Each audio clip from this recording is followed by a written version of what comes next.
اعوذ باللہ من الشیطان الرجیم بسم اللہ الرحمن الرحیم قال نکروا لها عرشها ننظر اتهتدی ام تکونوا من الذین لا یہتدون۔ ابھی آپ کے سامنے آیت نمبر 41 کی تلاوت کی گئی، سورہ النمل 27ویں سورت 19واں پارہ۔ آج ہم کریں گے 41 سے 45 تک کی تلاوت، 41 سے 45 تک کی تلاوت۔ آئیے 41 کا ترجمہ دیکھتے ہیں۔ کہا سلیمان نے ناقابل شناخت بنا دو اس کے لیے اس کا تخت، ہم دیکھیں گے کہ کیا وہ پہنچتی ہے صحیح بات تک یا ہے ان لوگوں میں سے جو نہیں پاتے ہدایت اور رہنمائی۔ تو سلیمان علیہ السلام نے کہا کہ دیکھتے ہیں کہ یہ ملکہ کیا فیصلہ کرتی ہے، یہ رہنمائی پاتی ہے یا ہدایت پاتی ہے یا نہیں پاتی۔ تو اس کا تخت جو ہے وہ ناقابل شناخت بنا دو۔ فلما جاءت قیل هكذا عرشک قالت كأنه هو وأوتينا العلم من قبلها وكنا مسلمین۔ پھر جب حاضر ہوئی وہ تو پوچھا گیا کیا ایسا ہی ہے تمہارا تخت؟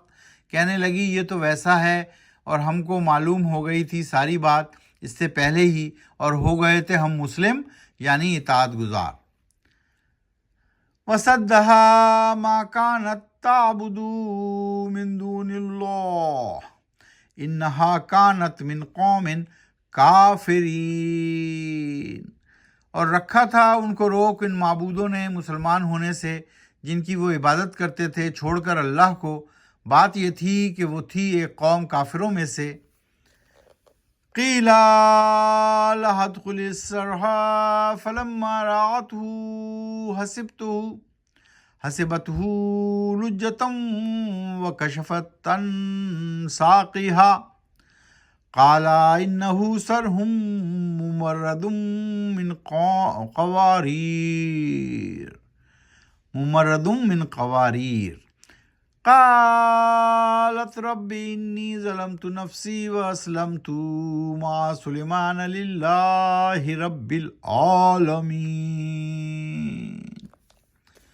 کہا گیا اس سے کہ داخل ہو جاؤ تم محل میں، تو دیکھا جب اس نے فرش کو تو سمجھی اس کو پانی گہرا، اور کھول دی ہیں اپنی پڈلیاں دونوں۔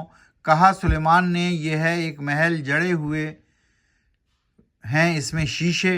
پکار اٹھی وہ، واہ اے میرے رب، یقیناً میں کرتی ہوں ظلم اپنے نفس پر یعنی اپنی جان پر، اور میں فرما بردار ہو گئی، اطاعت گزار ہوئی تیری سلیمان کی طرح اللہ رب العالمین کے حضور۔ تو وہ ایمان لے آئی اور کہا کہ میں فرما بردار اور اطاعت گزار ہو گئی اللہ سبحانہ و تعالیٰ کی۔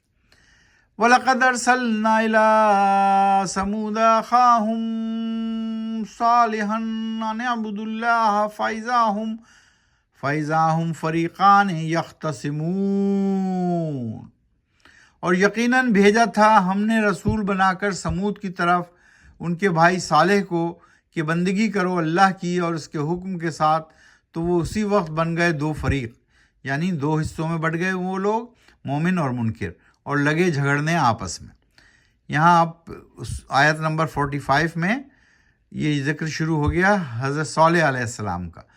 حضرت سلیمان علیہ السلام کا ذکر یہاں کمپلیٹ ہوا 44 میں، آیت نمبر 44 میں، اور آیت نمبر 45 میں صالح علیہ السلام کا ذکر شروع ہو رہا ہے۔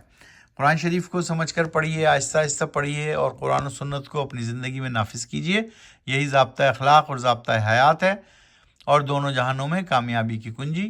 صدق اللہ العظیم۔